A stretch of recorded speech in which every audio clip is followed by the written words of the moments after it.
বর্ষাকাল কিন্তু ইলিশ মাছ ছাড়া একদম ইনকমপ্লিট। কি বলো বন্ধুরা? তোমাদের কার কার ইলিশ মাছ খেতে ভালো লাগে একটু কমেন্টে এসে জানিও।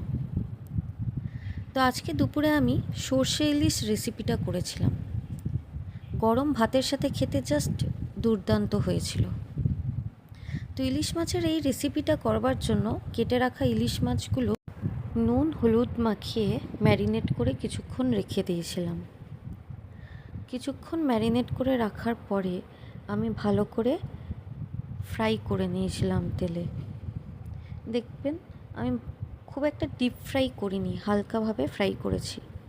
তারপরে মিক্সার গ্রাইন্ডারের একটা কন্টেনার নিয়ে আমি একটু সর্ষে, দুটো লঙ্কা, কাঁচা লঙ্কা, আপনারা শুকনো লঙ্কাও নিতে পারেন, আর একটু লবণ আমি অ্যাড করে ভালো করে একটা পেস্ট বানিয়ে নিয়েছি।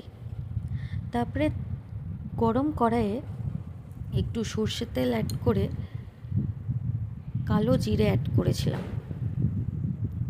কিছুক্ষণ পরে আমি একটু হলুদ অ্যাড করেছি। হলুদ অ্যাড করার পরে আমি ভালো করে মিশ্রণটা কিন্তু নেড়ে নিয়েছিলাম। মিশ্রণটা নেড়ে নেওয়ার পরে আমি দুটো মরিচ অ্যাড করেছি। আপনারা শুকনো লঙ্কাও অ্যাড করতে পারেন। তারপরে আমি একটু কাশ্মীরি মির্চ পাউডার অ্যাড করেছিলাম রঙটার জন্য। তারপরে ওই সর্ষে বাটাটা যেটা পেয়েছিলাম সেটা কিন্তু আমি ছাঁকনি দিয়ে ছেঁকে নিয়েছিলাম। দিয়ে ছাকার পরে যে স্মুদিটা আমরা পেলাম সেটা কিন্তু আস্তে আস্তে আমরা কড়াইয়ের সেই তেলটার মধ্যে বা সেই হলুদ আর কাশ্মীরি মির্চ পাউডারের ওই মিশ্রণটার মধ্যে একটু একটু করে অ্যাড করে দেবো। একটু অ্যাড করব আর একটু নাড়াবো।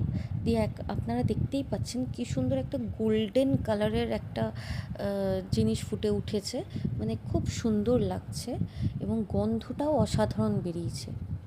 তো তারপরে আমি এক এক করে প্রত্যেকটা ইলিশ মাছের পিসগুলো আমি একে একে ওই মিশ্রণটার মধ্যে অ্যাড করে দিয়েছি। সব মাছগুলো যখন আমি ওই মিশ্রণটার মধ্যে দিয়ে দিলাম, তারপরে আমি ওই মিশ্রণটা কিছুক্ষণ ধরে ফোটালাম। ব্যাস, আমাদের সর্ষে ইলিশ রেডি একদম। আর একটা টিপস আমি দিই তোমাদের, যে নামানোর আগে একটু সর্ষের তেল অ্যাড করে দেবে, তারপরে নামাবে।